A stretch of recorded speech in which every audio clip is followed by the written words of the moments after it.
Magandang araw sa inyong lahat. Ako po si Rian T. Inclona ng BEd 2A. At ang pag-uusapan natin ngayon ang iba't ibang punto at paraan ng artikulasyon dito tayo sa ponemang katinig. Sa paraan ng artikulasyon, meron tayong 6 na paraan. Ito ay pasara, pailong, pasutsot, paggilid, pakatal, at malapatinig. At sa punto ng artikulasyon, meron tayong panlabi, pangngipin, panggilagid, pangalangala, velar, at glutal. At ngayon, ito na ang mga katinig. Ang letrang P ay sinasaad sa paraan ng pasara ng walang tinig at puntong panlabi.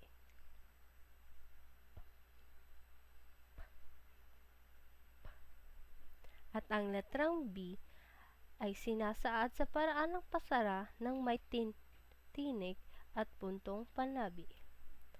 B, B, B.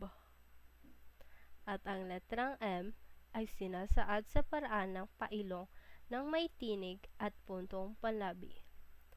M, M, M.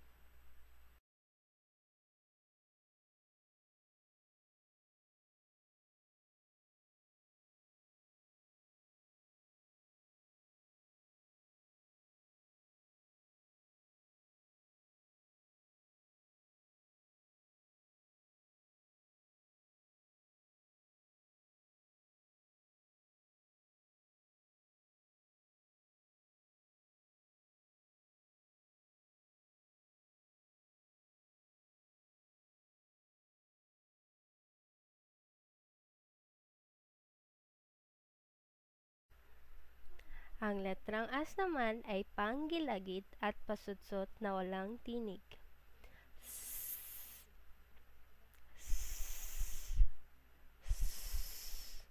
At ang letrang L ay panggilagid at paggilid. L, L, L. Ang letrang R ay panggilagid at pakatal.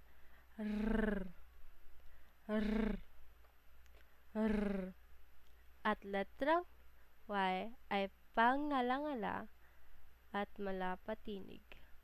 Y, Y, Y.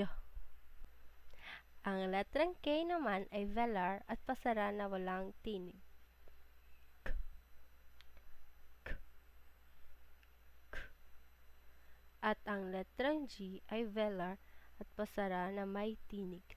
G, G, G. At ang letrang W ay velar at malapatinig. W, W, W. Dito naman tayo sa brutal na pasara na walang tunog ang ginagamit sa tandang pananaw na simbolo na ginagamit pang bigkas at binibigkas ito bilang G.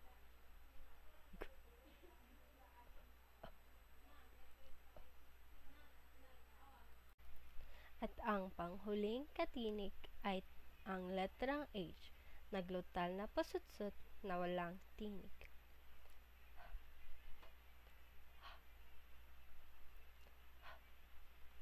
At ngayon naman, tumungo tayo sa patinig.